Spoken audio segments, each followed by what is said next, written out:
My name is Ian Walsh. This is Masters of the Market, joined with Brian Corcodilos. Thank you for coming on, my friend. Third time I got it right, or no? That you got it, Corcodilos. That's All right. perfect. I appreciate you having me. So Brian is with Design Blendz in Philadelphia. Brian we went through in the first video a background on his company, which was really interesting. I mean, it was like you kind of, that's the thing you hear on TV. Hey, I was in my one-bedroom apartment. I was in my row home. We rented a space out. My buddies are working for me, and now you guys are at a level, Design Blendz, that does, I mean, soup to nuts, like architectural build, sell, massive projects, ground up stuff. You guys just in the last year doubled your size, 4 times the revenue.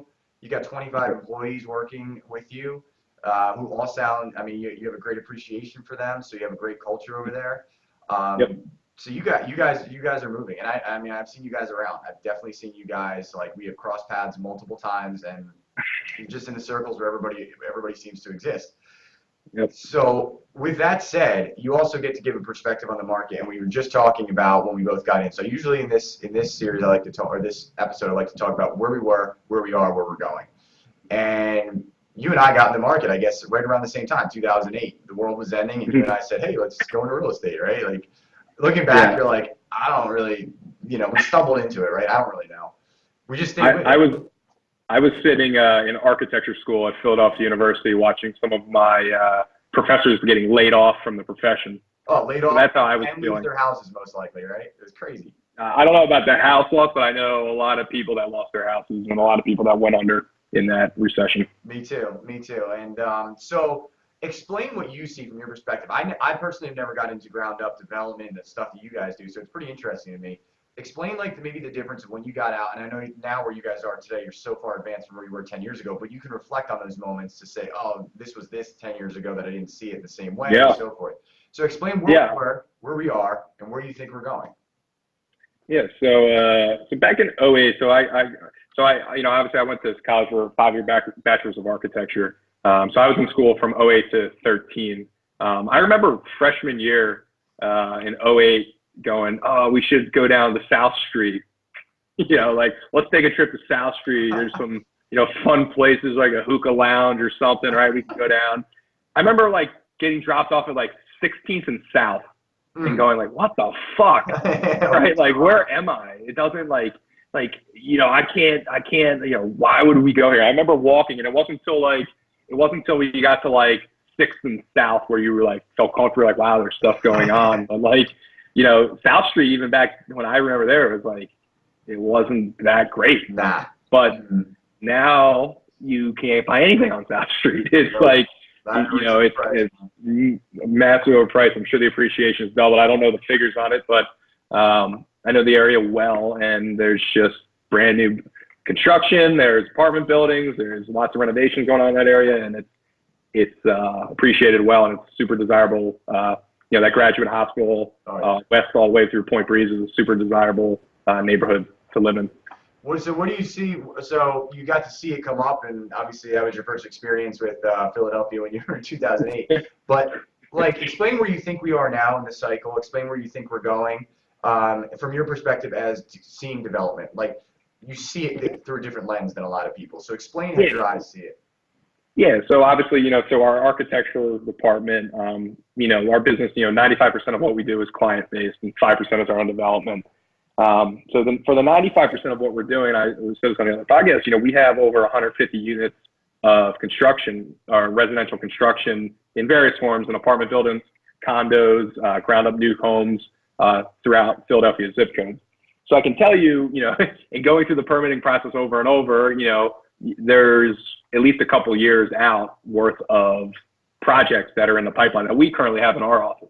I can't give you a block and intersection, right? But I can tell you that they are in zip codes within Philadelphia, and it's not stopping. We're getting calls every couple of days for new projects here. That's crazy, man. So, and the other cool thing that excites me, not just seeing the apartments, but also working with other businesses and opening up restaurants. Like we do a lot. One of our niches is like commercial fit outs, design build. So we're doing a couple restaurants right now, Nice. and it's cool to watch these restaurants actually expand and setting up new business. So that excites me. And I'm not talking bars, but like we're doing a sushi restaurant right now.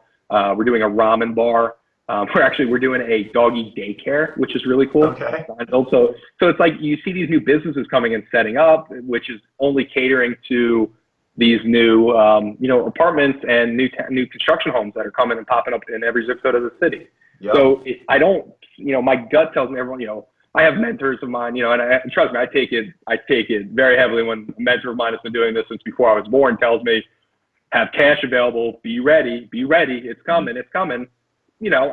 Not to say they have an architecture firm or they're designing, but I can't say for sure that it's going to happen within 6 months or a year, but I don't think we're going to see a dip like we did last time just because of how messed up things were. Mm-hmm. I think what people don't understand is the last dip occurred because we were writing subprime mortgages that didn't make sense and people couldn't afford them.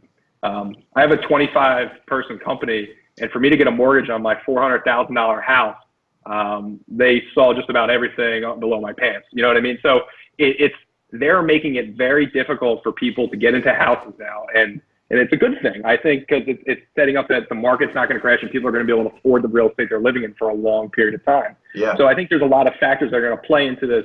You might see it slow down a little bit, but I don't think you're going to see it stop by any means anytime soon. Yeah, I always say, the market turn requires, in my opinion, or like if you look back through I guess the history of it, but like it requires typically two things, like the severity of the turn usually has to have like a catalyst and like a general slowing. So I agree that what I'm seeing is like the market is a little bit softer, but it's still moving. It's still cooking. Like, I guess it's softer than like the craziness of this summer. This summer was really insane.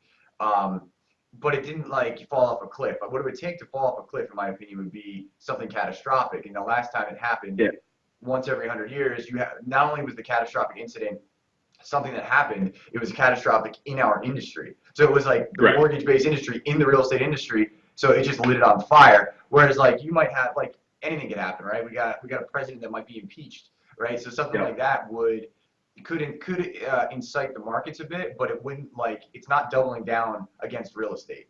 That's a different it's a different kind of catalyst in my opinion. Yeah. I only think the thing that would stop it is if we went to war. I really do. That's right. But then and I always say too, if we get in that position, you can't not make money now because everybody's gonna have bigger problems at that point anyway. Like everybody's gonna have bigger problems. So but I agree with you. I mean, I don't know if your company is adjusting or seeing things that you're doing differently, maybe saying, hey, the market's changing, or is it changing?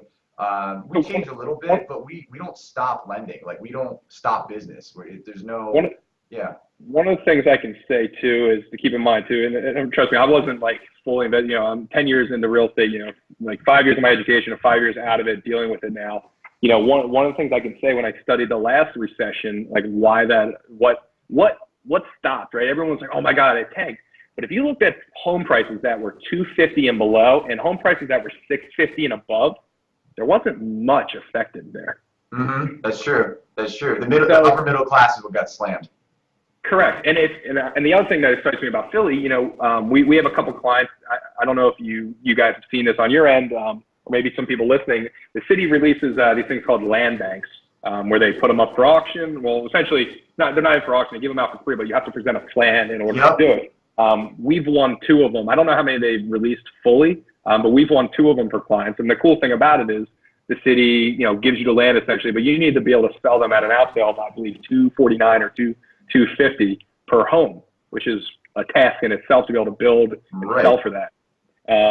So that I think is exciting about the city stimulating, lower income housing, because I think there's going to be a great need for that, especially, if Amazon comes here, 55,000 employees aren't all making $100,000 a year, right? I think you're going to have employees that are in that 40 to 50 range. I think you're going to have employees that are making 50 to 80, and you're going to have the upper ones. But, you're going to need that lower income housing, especially as our population increases and, the demand for the millennials, keeps coming. I mean, one of my good clients, they do a lot of live work studios over in the Kensington area.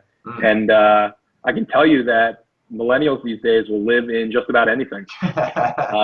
Like 400 square foot, you know, loft style units where you could make bracelets on the ground floor and climb up to your bed. It's pretty cool. And it's awesome.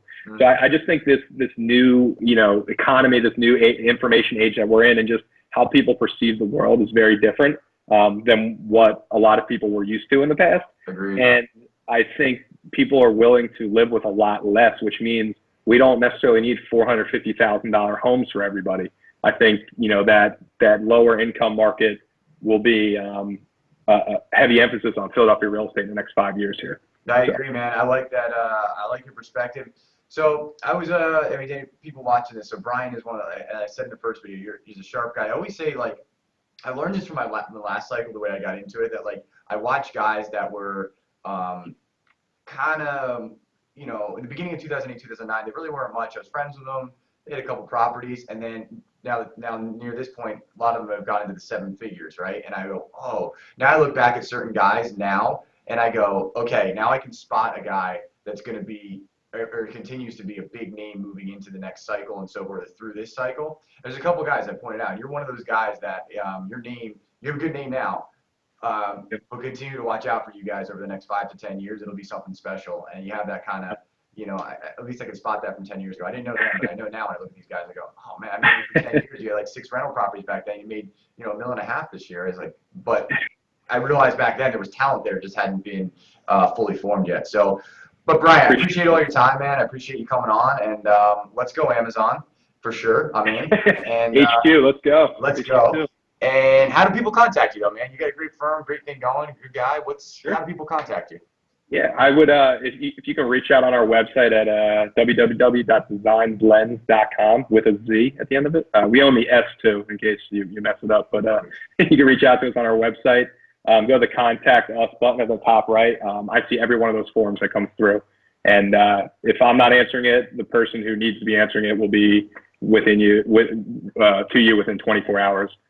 Typically, usually it's within an hour or two. So if you need me, that's the best way to contact me. That sounds good. I thank you for being on the show. As you guys know, it's Ian at hardmoneybankers.com, and catch you on the next one.